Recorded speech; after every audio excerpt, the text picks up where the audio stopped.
just bear with me a minute while I get the presentation going.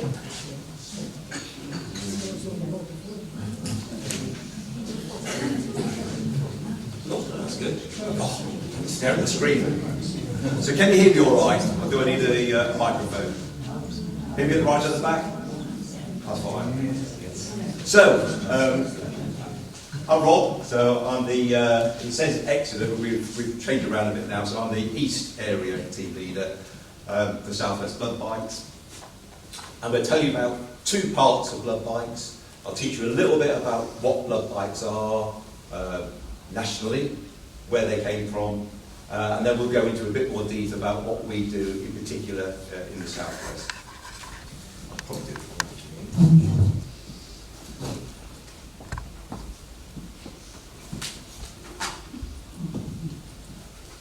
This is going to be fun. I'm trying to do it with this, but there we go. Right.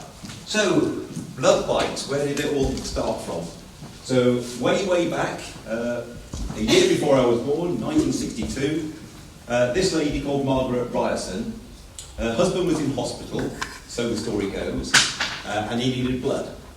But there's no blood in that hospital, but there was some in a hospital nearby. Being a keen motorcyclist, Margaret offered to ride her motorbike, pick blood up, and take it back to the hospital. And that's where it basically kicked off. So, many years ago, started off in Surrey. It's now expanded to the whole of the UK, an island, and there's blood bikers across the globe. So there's blood bikers in Australia as well. So it's a national process. So back in 2022, a couple of years back, there were 35 member groups across the UK. 4,800 volunteers. It stayed round about the same. And we're probably doing more than this now, but back then, 151,000 unpaid jobs for the NHS. I'm going to talk about the NAB. So, NAB is the Nationwide Association of Blood Bites. That's a group that we're all, or some of the blood bite groups are affiliated to.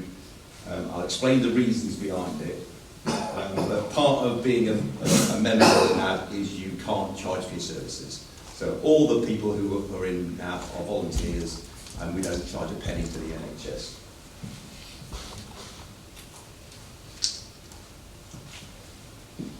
So, back in 2018, we were formally given the status of being an emergency service. It doesn't allow us to use blue lights. I'll explain a bit more about that later. But what it does do is it gives us a couple of benefits from the government, which is really nice. So we don't have to pay car tax or bike tax. So that's free for classes NHS vehicles.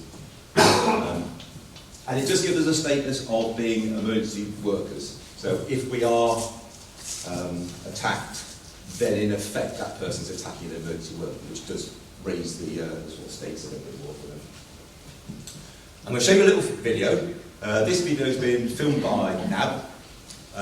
Unfortunately, it doesn't show anywhere in Devon, but it gives you a good flavour of what blood bikers do across the nation. Without further ado, we'll play the film, and then we'll have a little chat about it afterwards.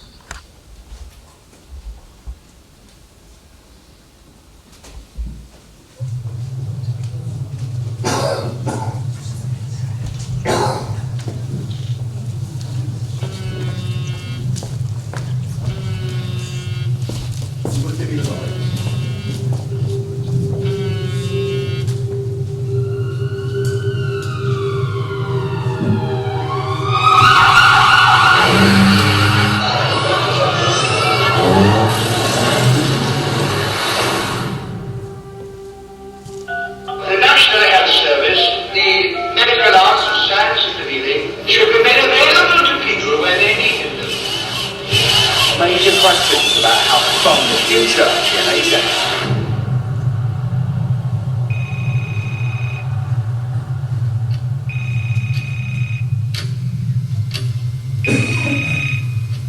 What have we got for me? 2 kings, okay. What's on? 2 boxes.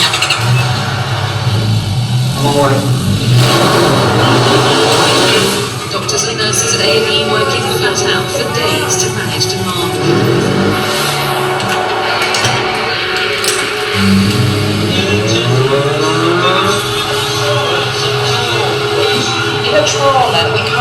aid from God. We need it there and then.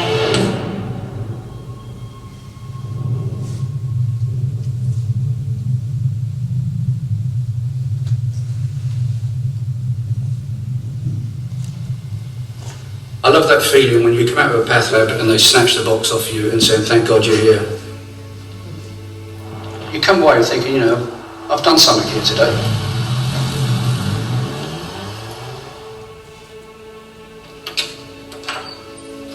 Getting on the bike is my first love. I love riding bikes. I've been riding for a very, very long time and I do lots of miles a year. But to combine it with what we're doing, it does give you a great feeling. I don't sleep that much anyway. If I'm at home, I'll be up till 1 o'clock anyway. So why not do something useful? Jump on a bike and save a life. The group itself are a great bunch of people. Quite a motley crew really at the end of the day. But you know, it works really well because everybody's like-minded. Everybody wants to get on the bike. Everybody wants to help the NHS. It's as simple as that.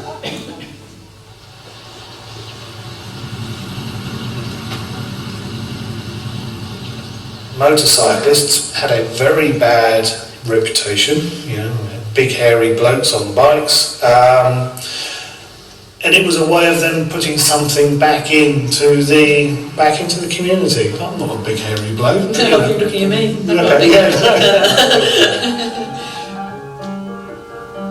In 2009, I got a phone call from my sister just telling me that her daughter, my niece, Caitlin, had developed a Ewing sarcoma, which is a rare bone cancer. It was Christmas Eve, in fact. She had platelets delivered from Tooting to the William Harvey Hospital in Ashford by a Sir Kent blood runner. It was sort of a year later. I must do. Life's too short. I need to give something back to the community for helping Caitlin. I thought, oh, that'd be a great way to give something back. I need to learn to ride a motorbike. So I did. It's almost surreal because you use motorcyclists and premature babies in the same sentence. It doesn't sound right.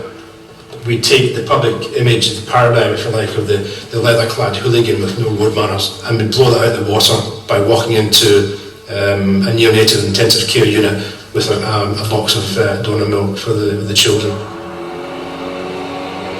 The last one I did, I had a run to Newcastle Hospital and I had 48 bottles of baby's milk. 48 bottles is like a song, isn't it? When we first set off 18 months ago, we had one motorcycle which was shared between us all, and we were using our own cars and our own motorcycles, and we've never ever missed a run. We're born and bred here. This is our place, Cumbria. We know which roads we can get through and which roads we can't get through. There's not much that'll stop us getting that blood to where it needs to be. I can guarantee that. When you're called out on a run, you may not know the person who the consignment is destined for, but you have an understanding of the importance that that product has for somebody. Last summer, I was just walking through the A&E doors on the way out, and this guy comes up to me and he says, have you just delivered platelets? I said, yeah. He said, they were for my mum. And, forgive me, I get a bit, I get quite emotional about it every time. So he shook my hand and thanked me, and you've made a difference for my mum, and it made a big difference for me.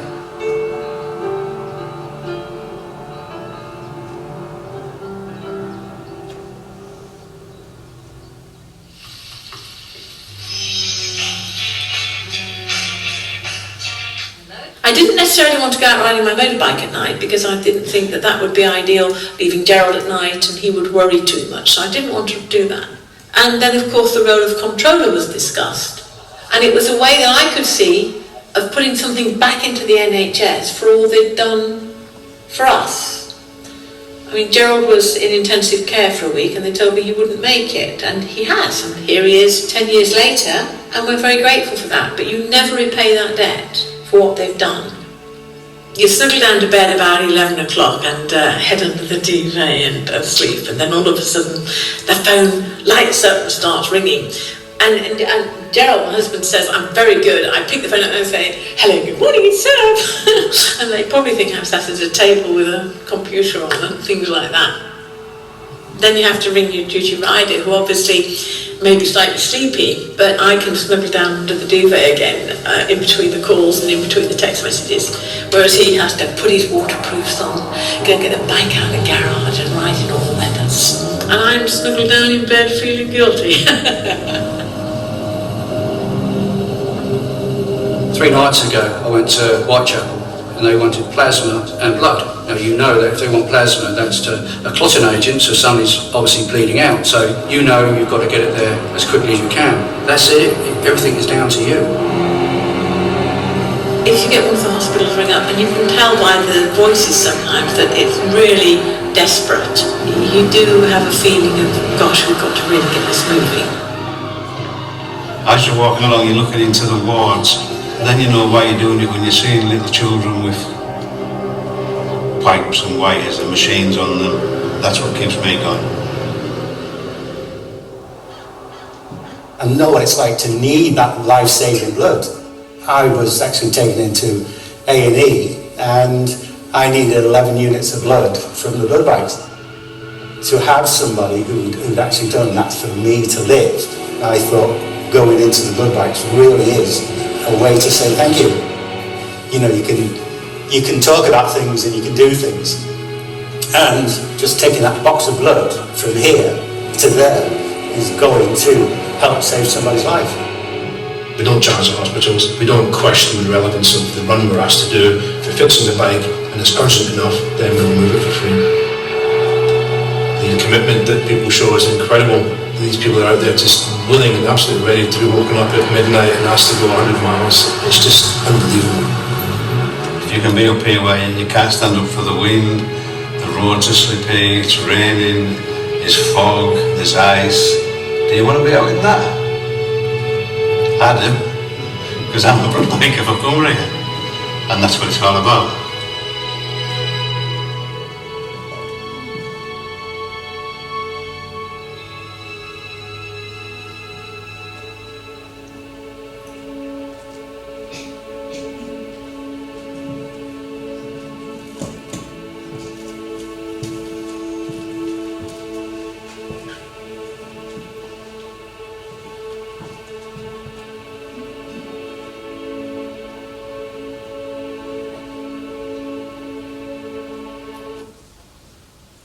I hope you enjoyed that.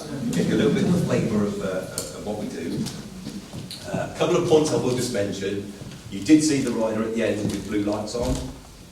We used to have blue lights, but unfortunately a motorcyclist, a blood biker, died a few years back, and the coroner report basically investigated it and decreed that the work we do isn't as life critical as it is for the ambulance and police. And because we're not trained to ride at those speeds in a motor vehicle, they basically stopped the use of blue lights and sirens on blood bikes.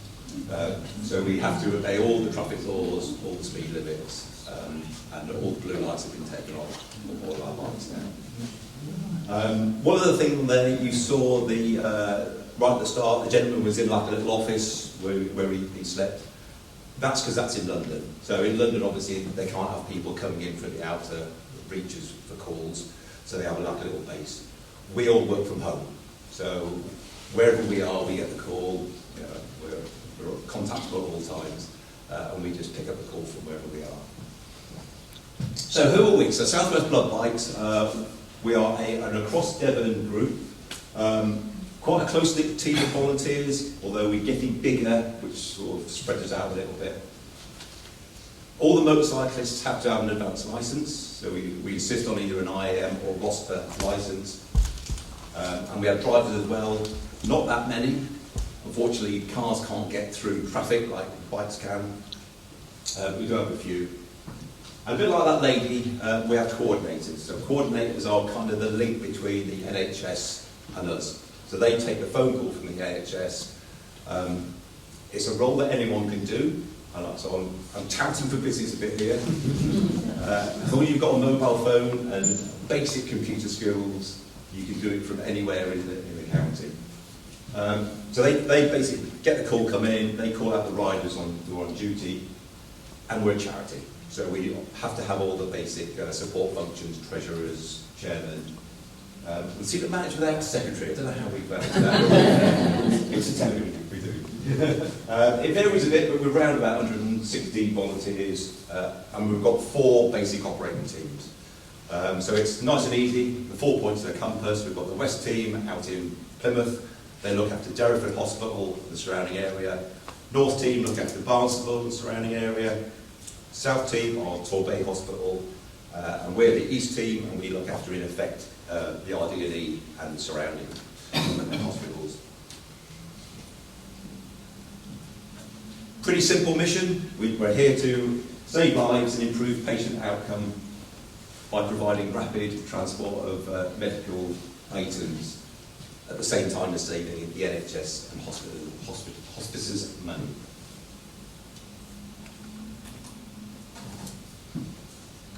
So across the whole of the South West Blood Bites, we are an out-of-hours service. So that's weekends, evenings, and bank holidays. However, in both the South team and the East team that we're in, we are 24/7. So we are on duty 24 hours a day. And that's mainly at the request of the RD&E. They had a need for daytime service. We've got quite a few people who are retired, so we're able to provide that service. Just.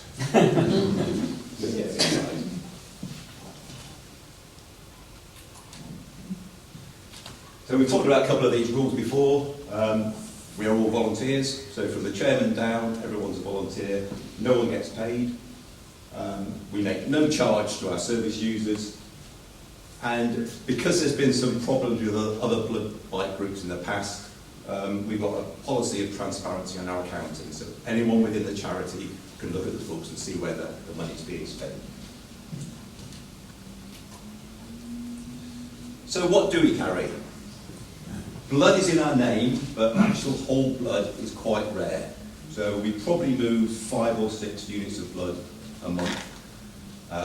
The vast majority of what we move are samples. And I'll show you some numbers in a minute, but it's a clear difference. Luckily for us, most hospitals carry stocks of blood, so we only get called upon when basically they've run out. So if their stocks run out and someone's on the operating table, we get a call. We actually went this week from take a unit of blood to Sidmouth Hospital, so somebody needed a transfusion there, so we picked some sample up from Exeter to take to Sidmouth. Blood samples, that's the biggest thing we do. Stem cells, we have regular collections of stem cells that go from Exeter to Plymouth, and that's for people who are seriously ill with cancer, and that can be the lifesaver that allows their immune system to be kick-started. We don't move much medication in our area, but the Torbay area, the South team, they move medication for patients to basically free up beds. So that they've started this at the beginning of the year to allow them, the hospital, to free up beds. The thing that holds people up most is waiting for the pharmacy to produce the drugs. So what we do down there, patient can go home, they then give us a call a few hours later, we pick up the medication and take it to the patient's home. It makes us very busy, but it does allow a flow of patients to go through the hospital. We do move a little bit of medical equipment where needed. Stuff that's needed for testing, we often get called upon to move that between hospitals. And last but not least, donor breast milk. So that's a bit of a lifesaver. A premature baby has a 50% greater chance of survival if they've been given donor breast milk. We collect that from mums across Devon, and we actually transport that to Tiverton. So Tiverton is like a holding point. There's a little room, so we can call it a room. There's a house right in the middle of town. They've got a big freezer there, and we put the milk into the freezer. That gets eventually, once a week, taken off to Bristol to be processed. And then once a month, we're involved in bringing that milk back down to stock the hospitals. And if they get it wrong, we get a call to get urgent milk down from Bristol, which is the holding facility. So, we call blood, but we move a lot more besides. Stuff we don't carry. So, we do insist on the bikes being loaded properly. Most of them have been adapted to carry one blood box. So, we can carry one blood box or one box of milk. As soon as it gets more than that, we have to go to the car, transport it. We don't carry pets. We don't carry personal belongings. So, sorry ladies, if you're in hospital and you've forgotten your handbag, we're not going to be going into collection. And we have been asked, I have to say, we've been asked to move pyjamas, slippers, all sorts. And we don't carry passengers. So we've got a couple of bikes outside. After we've done the tour, you're more than welcome to come and sit on them and have your picture taken. But you will notice they have one seat. So it's us only, we don't carry passengers. So what do we run? So we've got a fleet of 18 liveried vehicles scattered across the four corners. Mainly BMWs. They're the best balance of comfort, protection and reliability. We've got a few other little ones just thrown in the mix. And we do have cars. So we have 4 cars across the fleet, 5 cars across the fleet. And therefore, we've got to carry more stuff than the bike can carry, so especially 3 or 4 units of blood, or some of our milk donors are quite prolific, that's probably the nicest word for it. So we pick up 10, 11 litres from one donor in a month, which is about 3 boxfuls, so it's quite a lot. And they're also there for severe weather conditions. So part of the stipulation for the NHS is we've got temperature limits of when we can use the bikes. So once it gets to 2 degrees out and about, we have to switch to a car. And if it gets to more than 32 degrees, which is rare, but does happen nowadays, we also have to switch to the cars. So I talked about this earlier, Nationwide Association of Blood Bikes. We are the only, there are 2 groups, blood bike groups in Devon. We're the only one that's affiliated to NAB. 3 main things it gives. It gives us a standard means of operation and training. So to be a member, you have to have a certain amount of training. You have to be advanced riders. It also gives us a relay coverage. So what we have to do quite frequently is move samples from Exeter or Torbay to Bristol. So testing can't often be done within the hospital, so it has to go to specialist facilities. Bristol's got 3, there are 3 hospitals in Bristol, so we might have to move a sample from Exeter to Bristol. We will try to get one of our partner groups to help us. If we've got poison, and I had a case on Tuesday where somebody either purposefully or accidentally swallowed antifreeze. So I had to get a sample from Exeter to Birmingham, because Birmingham's the nearest poisons unit. Fortunately, being part of NAB, I was able to meet a rider in Bristol who then took it on the rest of the way. But we will take that sample wherever it needs to go, even if no one else is available. Adrian's had to do a run into London for about a year ago now, hasn't it? Yeah. So, yeah, if it's needed, we'll go all the way. And probably the last thing that's quite important, being a member of NAB means you're trusted by healthcare professionals. So we have service level agreements with all the major hospitals in Devon. So we're the group that they come to when they need extra facilities, extra services. So I've got a few little stats here. So we look at how many jobs we do each month. This is the last month, July. So we had 639 separate jobs during the month, and we moved 4,776 items in 1 month. Sometimes we pick up 40 odd samples at once. Generally the longer runs, it's 1. But locally we often do a few more. 78 litres of donor breast milk moved. 11 units of blood, so it's a big month for us for blood. But as you can see, 11 units of blood, and we move 4,700 items, so it's a small percentage of what we do. Costs, so our big cost is running the machines. The mileage we're doing 12,000 miles that month, and we only measure from the delivery. So we double that, so we have to get back home again, unfortunately. So that's what, 4, 5, just under 5,000 miles a month just to keep us running. We don't take any money for the NHS, so all that money is raised by fundraising, basically. And we are growing exponentially. First year, we started in 2019, I think we did something like 3 jobs that year. As you can see, last year was a big year for us. We did 22,000 separate items. So far this year, and since the end of July, we've done 23,500. So we are doing more and more every year. And unfortunately, the more we do, the more mileage we do, the more tyres we need, and our costs go up. So we've got a balanced point always of the NHS have always got more work that they want us to do. So we try to balance out how much money we've got, how many volunteers we've got, and how much work we take on. So it's often a fine balance.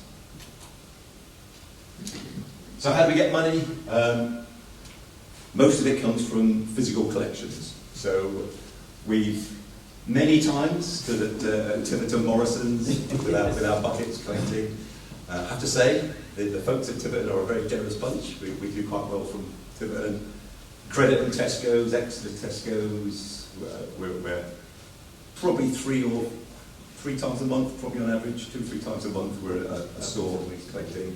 And we have that happening in North Devon, West Torquay as well. So that's the bulk of it. We have a few very generous people who donate. So we were given a motorbike from Mark Mason, one of the Masonic lodges down in Plymouth. I'm from Exmouth. We've got a very kind gentleman in Exmouth who runs a personal care service. Out of interest, anyone remember the Kinks? Wow. He was the roadie manager for the Kinks, so that's his claim to fame. But he's been really generous. He's provided us a second-hand car a couple of years back. He's bought a second-hand motorbike for us, and he's currently given us his garage equipped with lights, security, roller door for storage of one of our bikes. So there are some very generous people around. We do search out for corporate sponsorship. We've had things like Devon Homes. They were giving us £50 for every home built. All these little things come in. We do apply for grants.